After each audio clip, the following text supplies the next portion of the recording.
So welcome everybody. Thanks very much for joining us. This is our second session of the Cybersecurity Awareness Forum.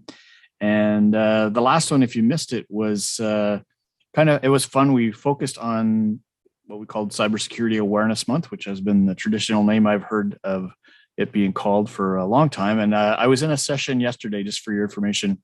Here in Canada, there's the Canadian Centre for Cybersecurity and Communications Security Establishment runs something called Get Cybersafe. And they had their launch yesterday of their themes for Security Awareness Month.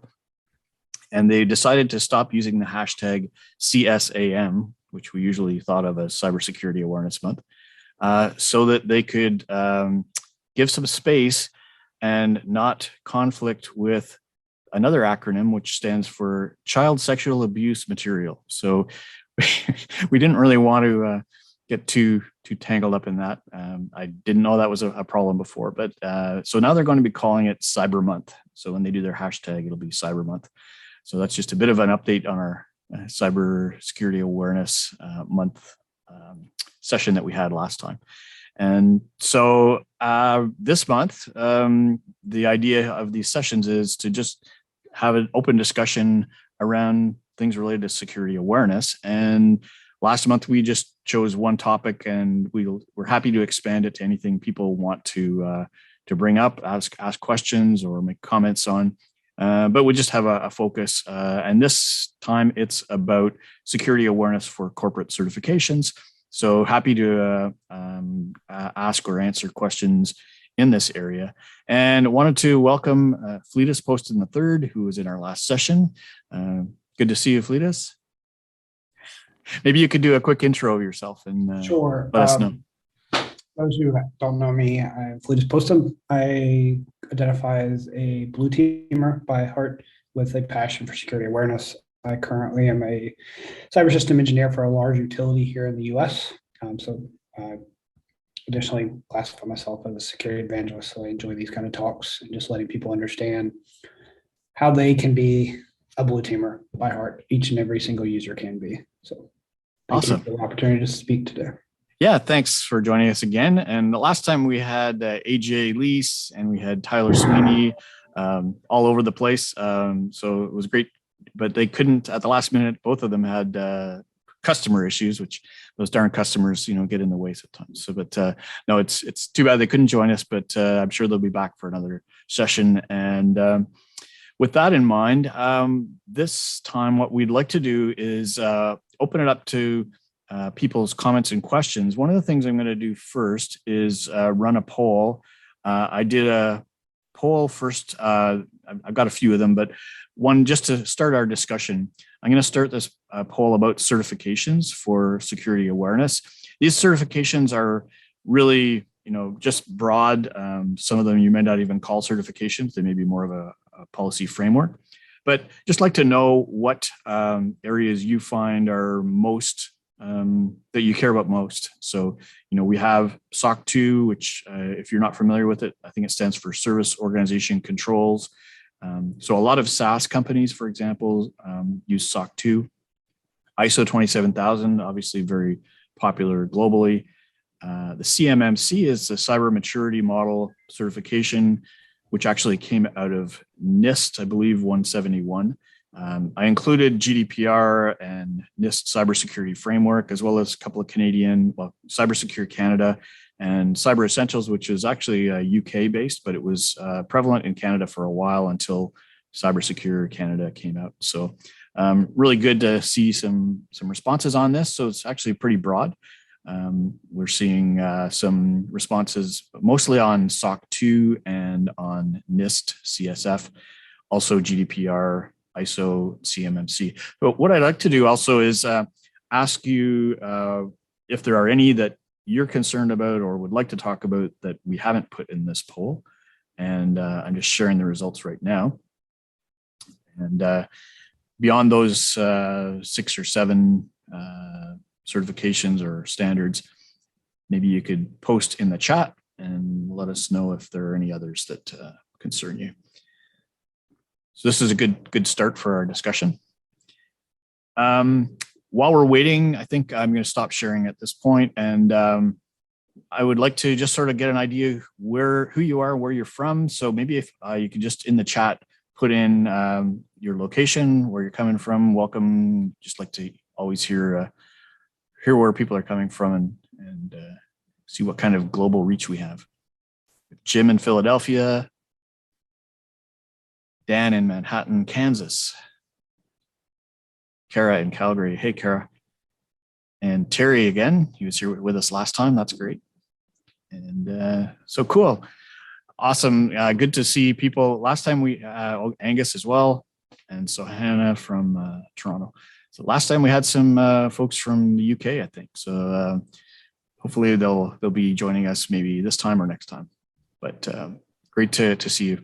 So now that we've got this sort of poll that we put up, the SOC 2 and NIST CSF are the biggest ones. I wanted to just ask Fleetus, first of all, did you have any thoughts? I wanted to just sort of see if you had anything to lead us off with in terms of any challenges or questions that you think are relevant around security awareness for corporate certifications. Sure.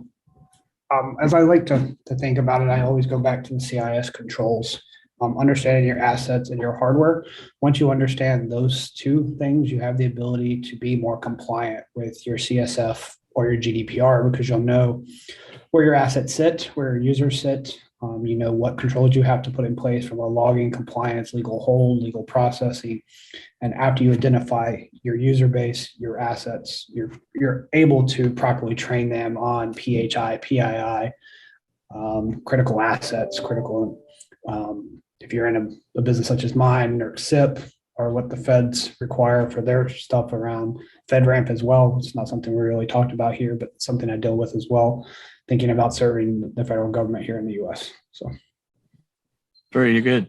So yeah, I think it's one of those things that we sometimes associate compliance training with the compliance framework, and there's certainly always almost always a lot more than just the security awareness part of it that is going into those compliance frameworks. So for example, SOC 2 has all kinds of different areas. It's primarily focused on trying to protect customer information if you're a service organization.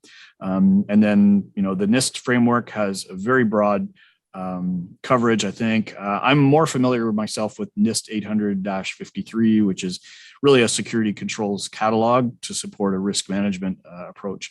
And so you see a lot of people saying, well, we got to do all these things. And from an awareness training point of view, it's actually just a small part of that NIST framework. And you often see very vague requirements. You must have a policy about security awareness. You must have full training for everybody in the organization, no real prescriptive explanations of what content needs to be in that. And then it will say things like you must have role-based training as well for people with security roles. So those are the things that we're actually, usually used to seeing when it comes to security awareness training. So as a result, we see not a lot of guidance directly for people if you're coming in as a new manager in security or security awareness, trying to say, what should we be putting in our security awareness program? I think that's one of the biggest questions that I see. People just don't really know. They go through a vendor's list of courses and say, should I put data loss prevention? Should I put privacy up this month or something like that? So I'd like to hear what people think in terms of what content they see as being most important for people to actually consume in order to meet their certification requirements. If anybody wants to post anything in the chat about that, that would be awesome. Just give people a moment or two. Fleetus, what topics do you see as being most common in those certifications?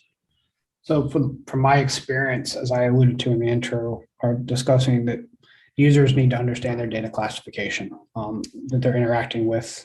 Depending on the organization that you work in, the line of business that you're responsible for, you may be dealing with classified data, internal data, restricted data, and how do you handle that? If you print it, what do you have to do to destroy it? If it's a virtual copy, how do you properly store it, transmit it? What encryption is being used? That's more on your IT side, but just understanding that there are controls behind the scenes. So for Example, if you're a Microsoft shop, you may have information protection that manually you can choose a classification, or it can automatically scan the document for phrases, words, logic, Sure. and classify it for you. So helping the users understand data classification is big too, from an end user's point of view. And then from the IT's perspective and security point of view, how do I make sure it's encrypted at rest, encrypted in transit, and it's properly stored and maintained? And if you're in the cloud, do you have a zero trust? Like, does your provider have the key to your documents, or do you have the key to your documents from a compliance point of view when you get audited? So. Yeah, interesting. So I know that when it comes to data classification and handling for general security awareness, it's a big topic, right? I mean, a lot of organizations have a big table or a chart, to look up sensitivity of information, what makes something a certain level of sensitivity, and then what handling rules apply to that level of sensitivity. So it gets pretty complicated for people. Would be interesting to hear from people on, what their, lessons learned, anything that has been helpful for them in terms of trying to educate people. Do you do it all in a one-shot training session, or do you do ongoing updates and reinforcement of those particular examples for to give people an idea of how they would apply this stuff, or do you have those kind of quick reference cards that everybody has access to so they can quickly get to them? I'm going to ask you now about your challenges in security awareness, specifically kind of around certifications, but just to any of these topics that people feel are important, or things that they're all important, but things that you feel are really something that you would like to see more discussion on and have some help with. So we're seeing just about everything across the board as being important. We'll give people a couple more minutes, but we're talking about communication, initial engagement with training, for example, completion of training, reporting on the training results, interoperability of training systems with potentially other HR systems or directories or learning management systems. Employee complaints is one that I thought up. I'm sure there are other things that people are concerned about too, but interestingly, it looks like getting the right content is leading the way along with communication. So that's really important to know. I'm going to share these results with people as well on the call. And as you can see, getting the right content, 5 out of 6 people. I made this a multiple option thing. You can check as many as you want. That's why we got so many that are listed as important. But 5 of 6 respondents in the poll said getting the right content is a challenge. So that's really interesting too. So I'd like to see in the chat if anybody has any discussion areas where you could suggest, how do you go about getting the right content? Also like to offer, I can make anyone in the audience a panelist. So if you have, something that you'd like to say around any of these things, just put up your hand or type in the chat. Let us know if you'd like to expand on this and help us explore these topics. But when it comes to getting the right content, Fleetus, you're in a particular business, in the utility business. So do you rely on vendor content, or do you create your own content, or is it a mix? It's a mix. We allow some of our line of businesses to create their own. So from like our nuclear fleet, they have certain targeted training that they send out. NERC has their targeted training. Corporate has their, we share resources as needed. As I alluded in the previous call and shared in the previous call for those who weren't here, we've set up awareness techniques of sharing data via lock screens. So when you lock your PC, we reinforce certain data through a lock screen. We send out basic comms in some of our social media through internal and external. So our internal Yammer page to share topics both for our customers and for us, so that we're educating both the end user inside the company as well as our customers on proper security, both physical, cyber, and compliance driven. So that's kind of where we go. We focus a lot on just trying to get people to know where to go look. So helping them by sharing links. We don't really want you to click a link, but understanding where that link takes you, how to go find it on a portal, how to get resources, who to escalate to when you have questions around the data classification, data protection, or if you have, as I alluded to, a see something, say something. Do you go to your help desk? Do you go to our SOC? How do you properly report things? Yeah. So you can maintain that compliance and you're not in a violation. So, and being able to report those without fear, that fear factor, if I see something and I report it, I'm responsible for it. Yeah. So do you tend to break up content and deliver chunks of it throughout the year? Is that how you do your full coverage? And what topics would you say over a period of a year do you typically cover? So safety driven, because we're a company. So we go through a lot of safety because we have requirements around safety, both from the user and our equipment that we work with. So we send those out. We integrate a lot with our LMS. So we make sure we get stuff into the LMS and send out trainings throughout the year. We put content through the lock screens, through portal articles, through basic e-coms, newsletters. When we were in the offices, putting them up on kiosk, putting them inside of the offices that people sat so they could read them when they're standing at the elevator. But that's kind of pulled back a little bit with the recent change of remote workforce, but just getting it where they see it. So we all know that it takes you numerous times seeing something, reading something before you retain it. So repetition works. So we reiterate and then we add to it and then try to make it applicable. So gamification is something that I know you've talked about, and we try to figure out ways of making it more than just read an article. So giving infographics, giving them a little short video that our creative team puts out to help illustrate it is always helpful. And then our executives will, when they give their briefs, will put it into their tech talks or their fireside chats as well to reinforce it from the top down. Yeah, that's really cool. And I really love the integration of your desktop lock screens and stuff like that with your messaging. So I definitely recommend, when you have an awareness program, to try and get as many different touch points as you can in different modes or media, to just keep reminding people of the most important things. When it comes to courses, not only is the content important, but there is the foundational content that you want people to understand, and sometimes it's challenging to put everybody through the same course when some people know it much better than others.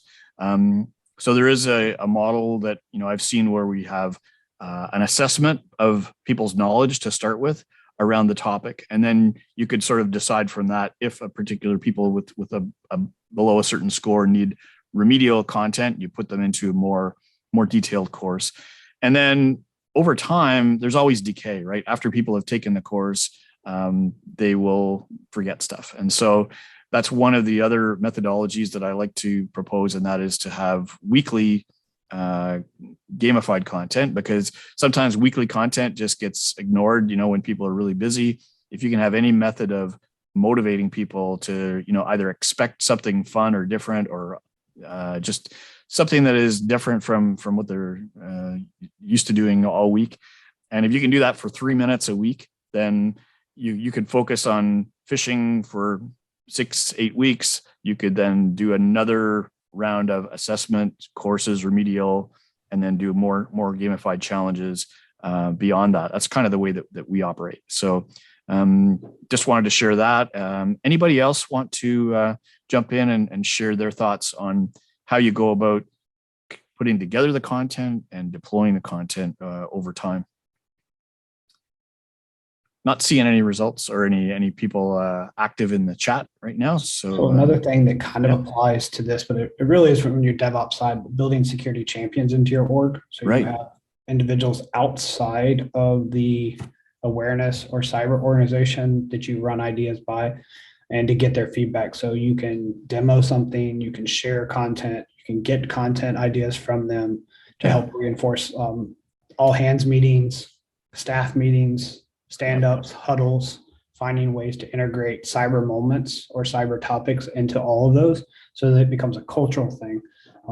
I shared before on this, but we do a D&I, a safety, and a cyber moment in a lot of our large meetings. So we start the meeting with 3 focus groups of safety, D&I, and then cyber, so that it's the forefront of every meeting that we're in. That's awesome. Cool. Along the more popular topics in the poll that we just did, one of them was communication. And I think that's really one that I see very commonly when it comes to people either setting up a new program or trying to revitalize their program. something is missing on the communication side, and we see even with organizations that have chosen to use, our gamified approach, it doesn't always get everybody on board right away. There are always going to be, the rebels, but there's even sometimes a lack of communication about why they should even do this stuff, right? And so right up front, before you even deploy an awareness training program, you need to have everybody on board, especially at the executive level, around the communication, what you're going to tell the entire organization about the importance of cybersecurity relative to all the other messages that they get bombarded with all the time. So any thoughts on that, Fleetus, in terms of your general level of communication before, during, after courses? Yeah, so this is more of the cognitive side and sociology piece. It's understanding your audience. Different Right. medias work for different audience. So some people want, as I said, an email. They may want a chat. They may want a phone call. So understanding how to deliver content that's going to strike the user in which you're going with. So generational, an engineer versus a call center analyst versus a finance person, they're going to look at things differently. So just understanding to tailor your stuff as best you can to fit the most audience, but then also be able to drill it down and make it applicable for them in comms. Because I know I have individuals that if I don't bullet point emails, they don't read them. If I give them more than a couple paragraphs, they don't read them. They're going to read the first sentence or two and then read the conclusion, because they know out of habit, I'm going to introduce something, then I'm going to ask you for something. They're going to ignore the body, the middle part of an email or an article sometimes, or they're just going to scan it. So make sure that you put your nugget at the beginning and you close it strong, so that if people do scan or they do read the first sentence or two, like a hook you would see in a newspaper or an online article, treat your communications the same way. You want to hook them in if they keep reading, and you want to give them an action at the end of it to go find additional information or to complete something.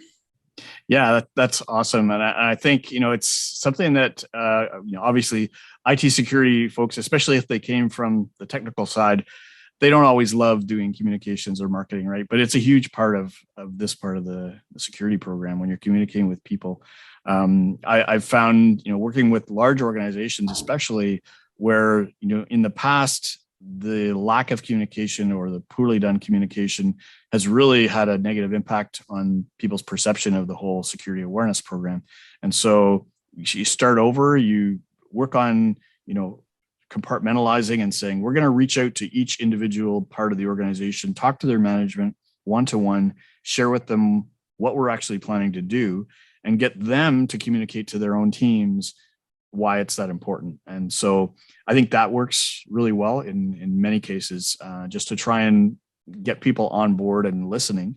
Then you're absolutely right. Having, a sensitivity to the listening or reading abilities and skills and interests of the people that are in your organization is really critical too. So yeah, number one thing to me is you can't just, deploy a training program and expect everybody to go into it. You've got to keep that communication flowing. And one of the other things, rather than having the sticks, like the carrots and the sticks, we talked about having, reminders. Every system or training system that you have should have the ability to do reminders for people who, it's getting close to the deadline. You want to get people through by a certain date, and it's a pain in the butt chasing them. So if the system can provide some reminders on an automated basis to identify who needs this kind of message, that really helps. And so that's what we actually find works well. But you also have, the ability to, or the need to reach out to people and give them a bit of a pat on the back, right? So the people who have completed, you can, take your people from the leaderboard, like the one behind me on the screen, take a snapshot, and it doesn't have people fully identified. In our case, it's anonymized. So people don't always know who it is, but they know they're not there. And when they see that, they see other people, it does kind of make it fun and a little more motivating for people to go, oh yeah, I should try and get in there and get up on the leaderboard. So we find that works too. So that's all part of the communication. If you can send that sort of carrot and the stick rather than just the sticks, find that works really well. Any other thoughts or comments from the chat on communication, on other things like completion, getting people to complete it? That's kind of the other tricky part, right? You can get 50, 60, 70, 80. And in our case, we've got some with over 90% completed, but there's still those few people who just don't feel that that it applies to them, right? We got somebody submitted a help desk ticket from one of our customers. They just went straight to our site and did a help desk, and it just says, "I don't think this applies to me." and we checked their status in the system, and they had never even logged in, right? So like they have no idea what the content is. They just don't want to do it. So there's always going to be that. So that's when it really comes back to the executive level communications, right? I mean, if the executives take it seriously, they feed it down to their management. Management tells people why it's important. And if it's important to the managers, then it's usually more important to the people. Some people will just say, whatever, the only thing important to me is what my manager wants me to do. So that's usually what we see. So good. Well, I think that covers that discussion. I'm going to try one other poll. This is just around general topics to see what you folks might be interested in discussing either on this call or in future sessions. We've got topics of culture, talking about executives, talking about incident reporting, Cyber Month, as I mentioned, we're trying to get that name right, phishing simulations, risk management, and gamification. So just to a few ideas. If you have any other things that you think are important for us to be covering as well, feel free to type that in the chat and we'll bring them up too. So I'll share something real quick. Yeah, sure. Piece is if you get your executives to maybe say, if my org does something, we'll incentivize some way. You can have a half day off. You can get a gift card. You can be entered into a drawing for something. So depending on the culture, if you can put each line of business or each executive against each other and then make it into that gamification at that level of maybe, I mean, seeing smaller companies, I'll pie the CEO if we get 100%, or the financial officer and the risk officer will play a Q&A challenge or something just to get people, if they're interested in it, just finding ways to entice the org to get 99% or 100% and put you into a drawing for a gift card or a free lunch or something, swag from your company, just something to incentivize. It doesn't attract everyone, but it might help because of our desire to want to be on the board, as you shared, and be seen. Yeah, it's true. I mean, this is a good time to talk about the intrinsic and extrinsic rewards, right? So the extrinsic rewards are the things like, monetary, rewards or prizes, or even performance impacts on your performance. To get it done, you get some extra bonus pay for getting all that stuff done. But there are also the intrinsic rewards around having a more enjoyable experience for people.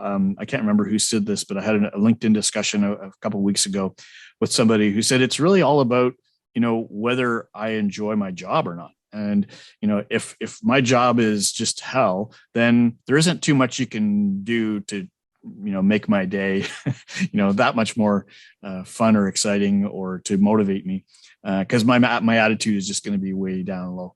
But when the organization is actually working in a more positive environment, then people do tend to, collaborate. They are more open to doing new things, and you don't have to have as much extrinsic reward in those kinds of environments. And so really it's important as well, not just to focus on what the prizes are or the things that are identifiable that you can have to give people. But that said, especially in a lot of large organizations where you have to be, conscious of the board, of directors, or the public perception if you're in the government, they don't have a lot to offer from an extrinsic reward point of view, especially on the side where you have financial implications where, a prize costs money and it's taxpayer money or whatever. But you can offer things like, I think you might have mentioned this, lunch with the CEO or something like that once a quarter. So things like that are really easy to implement, and often executives are happy to help out with that kind of thing, especially if they think it is important. So one thing that I also was thinking of, I don't know if anybody saw my post a week or two ago on LinkedIn about a new book out by Perry Carpenter and Kai Rohr. They're both associated with KnowBe4, but they were actually, Kai started long ago. I've known him for about 10 years or so.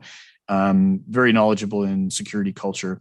And so the Security Culture Playbook is their book. I started reading it, haven't finished it yet, but they did an interesting thing, and they defined security culture as when an organization has security embedded throughout it. And I agree totally with, that is a good sign of having, yeah, Dan said he's got the book too. It's a good sign to have that you have some good security culture if that is the way the organization works. I come from a risk management background, and I kind of, even before I was in risk management, I didn't really understand it, didn't get, what can you actually do to manage risks? Well, there actually is a lot. And it's the importance of risk management is to be able to prioritize where your next dollar of security budget is going to go. And so if you can put things in the right priority, then you can say, you know what, if I do nothing else, if I have only $100 to spend, I'm going to spend it on, upgrading, firewalls or whatever. Not going to be $100, but so across your security budget, having some idea of what's most important, that's what risk management actually helps with.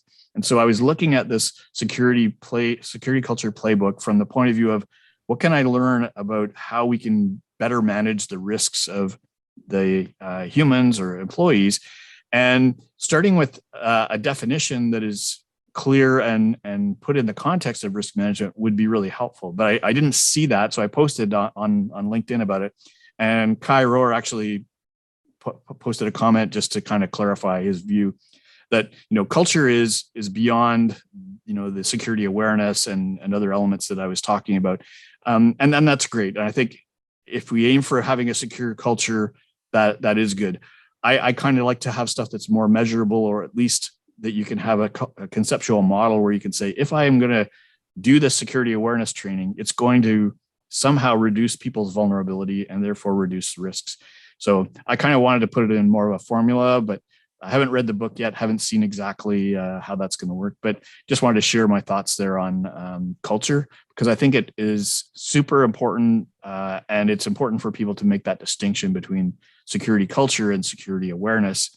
Another discussion that we got into was with Greg McVeary, who's working in an educational institution, and he's looking at awareness from the point of view of one of those certification frameworks that we were talking about, which was the NIST 800-53. And in that, as I mentioned, there's, the requirement is you must have a security awareness policy. You must have training for everybody in the organization. And in those requirements, the only little bit of detail they put in is such as having posters and webinars and things. And if that's the only thing that you put in your awareness training program for all staff, then it's hard to imagine that actually having much impact on risk, from the point of view of the way threats are working today. So I kind of agree with Greg that it's time to update that framework, so that there is a better description of things that can be done for general awareness that would reduce their risks. So that's kind of the approach that I would take from the point of view of culture for certifications. That was one of the things that sort of made me think about this topic. So with that, I don't have any other immediate topics. Nobody else has put anything else in the chat. So Fleetus, I'll turn it back to you. See if you had any final thoughts on anything that we've talked about today, what you think would be worth summarizing, and also perhaps a suggestion on where we might go with another session. The first time we did this, we had a poll, and I wanted to just remind you at the end, we do have a questionnaire when you leave, if you wouldn't mind just putting in your thoughts, what you liked, what you didn't like, what topics you'd like us to cover if we do this again. Because last time there's pretty good consensus. We should continue trying to have this kind of forum. I don't always want to be the one talking, and I really enjoy having people's inputs and really appreciate having Fleetus on. Would love to have other people on the panel too. I see some people in the group here who would be great to have on the panel. I didn't want to put them on the spot, but maybe we'll get some of them up for next time. So Fleetus, any final thoughts?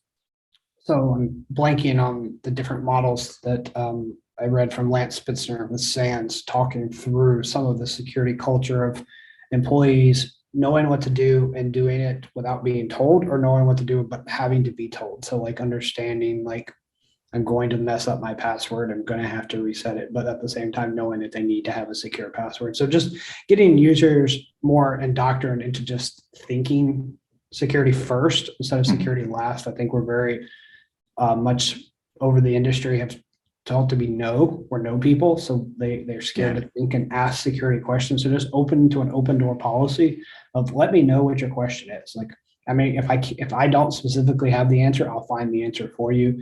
And if I don't know the policy, I'll find the policy. But I think the other thing too, organizations mess up policies and procedures way too much. They call things a policy when it's technically a procedure. A policy should be like a one pager or minimal pages, and a procedure can be as many pages as you need to get the detailed steps out. But just know your policy is the high level and more or less a legally binding document. If you violate a policy, there are ramifications, as we were talking about with your compliance organization. Once you write it as a policy and put it, label it as a policy, it is now a governance document in your organization. So be very careful with what you put in a policy, because it is a legally binding document at that point in time, or can be seen as a legally binding document versus a standard, a guideline, or a procedure. So just be careful when you identify things as policies versus. Yeah, especially if you're in a regulated industry like yours, right? So, and then make sure your users know how to find them. And when you update them, they know that they're updated. Because if you've downloaded an old version, you're referencing an old version, and you put out V2 or 2.1 and you're still using 2.0, you could have potential violations again. So. Yeah, conflicts and make sure people have access to the latest one. Awesome. That's great. So I really appreciate having everybody out. It was great to talk to you, Cletus, and have people on board. Thanks for your input on the polls. This will be, it is being recorded, so we'll post it shortly, and you'll all get notified when that's available. So just want to thank everybody. I'm going to be away for a couple of weeks, so it'll probably be end of July, early August before we can do it again. But if you're interested in joining us again, love to get your feedback. And that's it for today. Thanks very much. Have a good day, guys.